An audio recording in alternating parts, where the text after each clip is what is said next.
स्वागत है आपका एक नए वीडियो में। मेरा नाम है आशुतोष। मैं स्वीडन में पिछले 4 साल से रह रहा हूँ। आज के वीडियो में हम लोग बात करने वाले हैं स्वीडन में जो इंटरव्यू प्रोसेस रहता है जब आप जॉब अप्लाई कर रहे हो, इंडिया से हो गया या फिर स्वीडन में रह के जॉब अप्लाई कर रहे हो, तो यहाँ पे जॉब प्रोसेस क्या रहता है, क्या क्या राउंड्स रहते हैं, उसके बारे में आज थोड़ा बहुत बात करेंगे। ऑलमोस्ट मैंने 20-25 कंपनीज में इंटरव्यू दे रखा है, तो मुझे थोड़ा बहुत आइडिया है। ये वीडियो को आप फॉर ग्रांटेड मत लेना कि मैं जो बोल रहा हूँ वही राउंड्स होंगे। बहुत सारे कंपनीज ऐसे भी होंगे जहाँ पे डिफरेंट राउंड्स हो सकते हैं, बट ये एक ओवरऑल ब्रीफ पिक्चर है यहाँ पे इंटरव्यू सिस्टम और जॉब प्रोसेस का। तो उसके बारे में आज बात करते हैं। होपफुली ये वीडियो देख के आपको थोड़ी बहुत हेल्प मिले।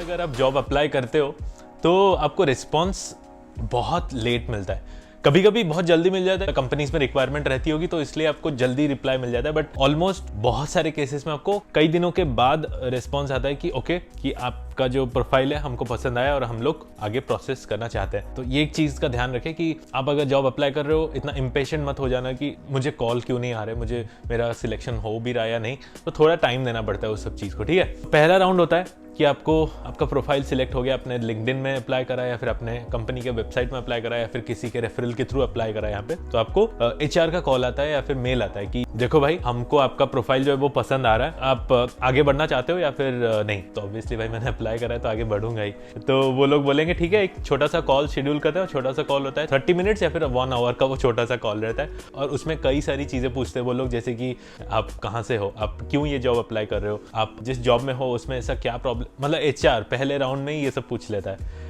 तो वो 30 मिनट्स 1 आवर तक चलता है कि आपको बहुत सारी चीज़ें बोलनी रहती है, फेंकनी रहती है कि मुझे इस जॉब में मुझे ये पसंद आ गया, ये तो मेरी ड्रीम कंपनी है, यहाँ तो मैं जॉब करना चाहता हूँ, आग लगा दूंगा यहाँ पे काम करके। तो ये सब चीज़ें बोलनी रहती है। तो एचआर इसके बाद बोलता है कि ठीक है, मैं अभी अपने मैनेजर जो हायरिंग मैनेजर होते हैं उनसे बात करता हूँ या करती हूँ, और उसके बाद अगर हम लोग डिस्कशन करेंगे, अगर आपका प्रोफाइल हमें अच्छा लगा then we will call you और सेंड यू एन ईमेल और मैसेज, कुछ भी।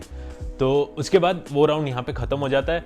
Then you have to wait a little bit. किसी किसी केस में जल्दी मिल जाता है रिस्पॉन्स, किसी किसी में लेट हो जाता है। और एक चीज़ मैं बताना चाहूँगा, स्वीडन में होता क्या है कि ऑलमोस्ट यूरोप में ये होता है कि अगर आपने जॉब अप्लाई करा है इंडिया से, तो स्वीडन में वो लोग ये देखते हैं कि जो स्किल सेट हम लोग ढूंढ रहे हैं या फिर जिस पोजीशन के लिए हम लोग जॉब वैकेंसी डाले हैं उस स्किल सेट का बंदा या बंदी अगर हमें यूरोप में मिल जाता है, then they will not look for any other candidate outside Europe. अगर नहीं मिलता है then they will go for it. तो ये चीज़ का ध्यान रखें। अगर आपको रिस्पॉन्स नहीं आ रहा है या फिर उन्होंने बोला कि we have decided that will go with some other candidate, इसका मतलब उनको कहीं और स्वीडन में या फिर यूरोप में मिल चुका है। तो एचआर राउंड में सिलेक्ट ना होना बहुत रेयर है। अगर आपने बहुत ज़्यादा ब्लंडर करा है, आपको इंग्लिश ठीक से बोलनी नहीं आती, आपने क्या काम करा है ठीक से नहीं बोल पा रहे हो और एचआर को कन्विंस नहीं कर पा रहे हो, तो हायरिंग मैनेजर से आपको इन्विटेशन नहीं आएगा। बट ये बहुत रेयर है। ऑलमोस्ट सबको ही एचआर राउंड क्लियर कर देता होगा। एचआर राउंड क्या होता है कि पहला जो राउंड होता है वो क्लियर कर देता होगा। तो उसके बाद होता है हायरिंग मैनेजर, और ये भी टेक्निकल नहीं रहता है, ठीक है। टेक्निकल इंटरव्यू बाद में रहता है। तो हायरिंग मैनेजर के साथ भी वही मतलब बातें सब करनी है कि आपने क्या उखाड़ा है क्या नहीं, यहाँ की क्या उखाड़ोगे, ये सब चीज़ें आपको बोलनी है। आपने अपने जॉब में क्या क्या काम करा है, और वो कुछ सिचुएशन बेस्ड क्वेश्चन भी पूछेंगे कि देखो हमारे जो ऑर्गेनाइजेशन है उस टीम में मान लो आपका किसी के साथ कॉन्फ्लिक्ट वगैरह हो रहा है, तो आप कैसे हैंडल करोगे। कोई टीम लीड जो है वो नहीं है टीम में, तो आप अगर सीनियर रोल में जा रहे हो तो आपको एक टीम को लीड करना आता है कि नहीं, ये सब चीज़ें आपको पूछेंगे। लेकिन ये लोग इसको बहुत ज़्यादा इंपॉर्टेंस देते हैं। हायरिंग मैनेजर से भी आप रिजेक्ट हो सकते हो अगर उसको आपकी बातें कन्विंसिंग नहीं लगी। तो ये राउंड फिर से एक ऐसा राउंड है जहाँ पे आप टेक्निकल स्किल्स दिखाने की ज़रूरत नहीं है, बस आपको बात करनी आनी चाहिए, आपने क्या काम करा है वो सब आपको ठीक से बोलनी आनी चाहिए। ये चीज़ का ध्यान रखें। इसके बाद हायरिंग मैनेजर बोलता है ठीक है, इंटरव्यू इज़ ओवर।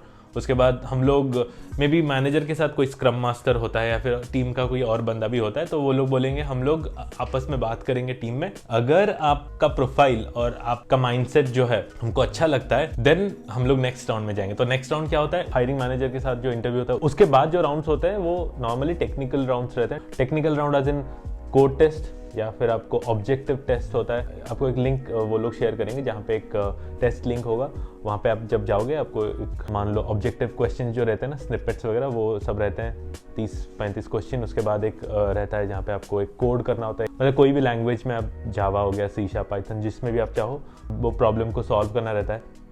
वो राउंड्स हो सकते हैं। उसके बाद या फिर वो लोग बोलेंगे हम लोग टेक्निकल इंटरव्यू सेशन आपके साथ करेंगे, जहाँ पे आपको प्रॉब्लम स्टेटमेंट देंगे और उसके बाद उसको आपको सॉल्व करना है उनके सामने स्क्रीन शेयरिंग में। ये भी हो सकता है, और ऐसा भी हो सकता है कि वो लोग बोलेंगे ठीक है आप स्क्रीन शेयरिंग बंद कर दो, अपना करो, 30 मिनट्स हम लोग आपको टाइम दे रहे हैं आपको सॉल्व करने के लिए, आप सॉल्व करो, और उसके बाद हम लोग आपको इसके बारे में क्वेश्चंस वगैरह पूछेंगे। आपने क्या सॉल्व करा, आपने जब ये क्वेश्चन देखा आपका अप्रोच क्या था, आपने क्या क्या सर्च भी करा, वो सब आपको बताना पड़ता है। या फिर ऐसा भी, मैंने एक इंटरव्यू दिया था जहाँ पे मुझे एक प्रॉब्लम सॉल्व करना था और मुझे बोले थे कि तुम कुछ भी ऑनलाइन चेक कर सकते हो। तब तक चैट जीपीटी नहीं आया था, लेकिन स्टैक ओवरफ्लो से आप जाके कुछ भी अगर सर्च करना चाहो तो करो। तो वो लोग वो भी देख रहे थे कि आप क्या सर्च कर रहे हो, क्या ढूंढ रहे हो उसको सॉल्व करने के लिए, तो वो चीज़ होता है। तो बेसिकली टेक्निकल राउंड जो होता है वो, उसमें टेक्निकल टेस्ट रहता है, कोडिंग टेस्ट रहता है, ऑब्जेक्टिव टेस्ट रहता है, फिर उसके बाद टेक्निकल इंटरव्यू रहता है। उसमें आपको नॉर्मली क्वेश्चंस वगैरह पूछते हैं, जैसे इंडिया में जैसे इंटरव्यू नहीं होता जो टिपिकल क्वेश्चंस वगैरह पूछते हैं पूरा टू द पॉइंट, ऐसे भी हो सकता है। या फिर जो आपने प्रॉब्लम सॉल्व करा या फिर जो ऑब्जेक्टिव क्वेश्चंस आपने सॉल्व करे उसके बारे में पूछते हैं। लेकिन अगर आप वो जो ऑब्जेक्टिव टेस्ट है या फिर प्रॉब्लम जो आपने सॉल्व करा है, पहले वो चेक करते हैं कि स्टैंडर्ड अपने सब कोडिंग स्टैंडर्ड कैसा है, लॉजिक क्या करा है, स्ट्रक्चर कैसा है, वो सब अगर सही नहीं रहा ऑब्जेक्टिव टेस्ट में, अगर आप मान लो 70% या 60% जो भी उनका कट ऑफ होगा वो आप अगर मतलब उतना अगर स्कोर नहीं कर पा रहे हो, तो वो लोग बोलेंगे thank you so much but we will not proceed with you. लेकिन अगर आपने वो क्लियर कर दिया तो वो लोग आपको नेक्स्ट राउंड के लिए इनवाइट भेजेंगे, जहाँ पे टेक्निकल इंटरव्यू होगा। आपने जो सॉल्व करा है वो, उसके बाद आपका स्किल सेट, आपका जो डोमेन नॉलेज है वो चेक करेंगे, और उसके बाद नॉर्मल आपने प्रोजेक्ट में क्या करा है क्या नहीं, वो सब। ठीक है, तो ये राउंड हो गया टेक्निकल।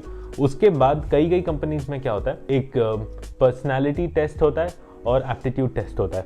तो वो 20-30 क्वेश्चंस रहते हैं। ऐसा नहीं होता कि ये डिज़ाइन है, ये सिंबल है, उसके बाद 4 दे दिए, उसके बाद 5वां क्या होगा, वो एप्टीट्यूड टेस्ट वगैरह होता है। वो 20 क्वेश्चंस होते हैं। और उसके बाद पर्सनालिटी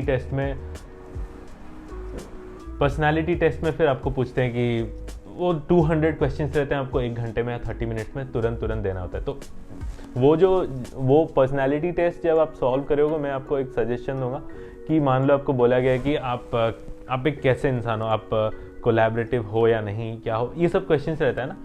उसके बाद 200 क्वेश्चंस रहते हैं, 50-60 के बाद फिर से वही क्वेश्चन रिपीट होते हैं। तो वो लोग ये देखते हैं कि आपने पहले क्या सिलेक्ट किया था और 50-60 क्वेश्चन के बाद क्या सिलेक्ट करें। अगर वहाँ ही चेंज हो रहा है तो इसका मतलब आप खुद ही स्टेबल नहीं हो अपने डिसीजन के ऊपर, तो वो चीज़ का ध्यान रखें। तो वो हो गया एप्टीट्यूड और personality test. I don't think कोई कंपनी पर्सनालिटी टेस्ट के ऊपर आपको रिजेक्ट करती है, लेकिन उनका वैसे ग्राफ रहता है, लाइक अगर 10 से कैलकुलेट करते हैं, अगर 5 से नीचे हो गया तो बिलो आई थिंक पुअर और something, then average, above average, and then excellent, good, वो सब। बट उसमें भी रिजेक्ट होना बहुत मुश्किल है। लेकिन aptitude test I think is considered as a qualifying round, जहाँ पे वो रिजेक्ट कर सकते हैं उसके रिजल्ट के ऊपर।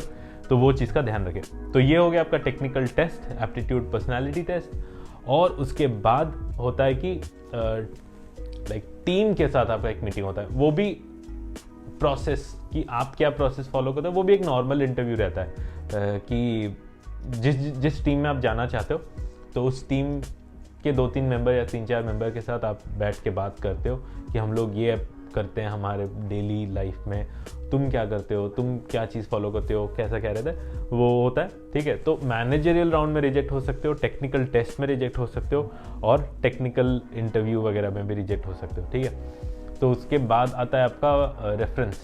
आपको HR मेल करता है कि सब कुछ एवरीथिंग वेंट वेल, अभी हम लोग आपसे 2 या 3 रेफरेंस चाहते हैं। और रेफरेंस एज इन आप किसी के साथ अगर काम पहले करे हो, या फिर मतलब अभी जिस कंपनी में काम कर रहे हो उनका रेफरेंस आपको देना पड़ता है और HR उनको मेल या फिर कॉल करते हैं कि ये बंदा कैसा है, ये अच्छा सब करता है या नहीं करता। मतलब आपको वो रेफरेंस को पहले से बोलना होता है कि देखिए तेरे को कॉल करेगी या करेगा, सब कुछ अच्छा बोलना होता है। और वो उसमें भी रिजेक्शन चांसेस नहीं रहते। और अभी क्या हुआ है कि बहुत सारे कंपनीज में बैकग्राउंड वेरिफिकेशन होता है। अगर आप इंडिया से आ रहे हो तो आपको अपना सब 10th बोर्ड की मार्कशीट और नहीं 10th बोर्ड की मार्कशीट कौन मांगता है, ग्रेजुएशन सर्टिफिकेट, ये सब चीज़ें जो होती है ना, डॉक्यूमेंटेशन वगैरह, वो मतलब आपको करना पड़ता है। बट अभी यहाँ पे भी किसी कंपनीज में मैंने इंटरव्यू ऐसे दिया है जहाँ पे वो लोग पुलिस रिपोर्ट मांगते हैं। लाइक आपको police.sc जो वेबसाइट है यहाँ पे स्वीडन में, वहाँ जाके आपको चेक करना पड़ता है कि आपके नाम पे कोई क्राइम है या नहीं, आप टिकट वगैरह फाइन वगैरह लगा है क्या, या फिर आपके नाम पे कोई क्राइम रजिस्टर है स्वीडन की जो पुलिस उनके वेबसाइट में, तो वो भी आपको करना होता है। और उसको लेके आपको जाना होता है, जब आपका रेफरेंस चेक भी हो जाता है उसको लेके आपको जाना होता है हायरिंग मैनेजर के पास, और वो लोग चेक करते हैं कि खोलते हैं एनवेलप, वहाँ पे देखते हैं कि कुछ क्राइम नहीं है, then we are good to go. तो वो एक चीज़ है, किसी कंपनी में होता है। और रेफरेंस के बाद फिर आपको यहाँ पे HR जो है वो आपको मेल नहीं करता सैलरी का, उसके बाद आपका सैलरी नेगोशिएशन जो करता है वो हायरिंग मैनेजर जो है वो करता है। HR का काम ख़त्म हो जाता है वो पहले राउंड के बाद, और ये रेफरेंस चेक वगैरह HR करता है। उसके बाद ऑफ़र आपको हायरिंग मैनेजर से मिलता है। अगर आपको ऑफ़र उसी टाइम पे ही ठीक लगता है तो देन आप बोल सकते हो कि ठीक है, we are good to go. और अगर आपको लगता है कि नहीं सैलरी और थोड़ी ज़्यादा हो सकती थी, then you can say that मैं थोड़ा सा टाइम अभी लेना चाहूँगा, डिस्कस करूँगा या फिर सोचूंगा, उसके बाद आई कम बैक टू यू। अब मैं अपना एक्सपीरियंस बताता हूँ। मैंने बहुत सारे कंपनीज में इंटरव्यू दिया है। ऐसा लगता है कि मैनेजरियल मेरा जैसे HR राउंड में हो गया, मैंने बोल दिया कि ये मैंने करा है, हायरिंग मैनेजर ने इंटरव्यू करा, उसने ही बोला कि आई लाइक योर माइंडसेट, चलो हम लोग अभी टेक्निकल में जाते हैं। टेक्निकल में जाता हूँ, टेक्निकल में मुझे कुछ भी ऐसे नहीं पूछते जो मैं नहीं बोल पाता हूँ। मुझे वो लोग पूछते हैं कि तुमने प्रोजेक्ट में क्या करा है। ऑब्वियसली अगर आप प्रोजेक्ट में काम कर रहे हो तो आप सब कुछ सही बोल दोगे, राइट। तो मैंने भी ऐसे सही सब बोल दिया।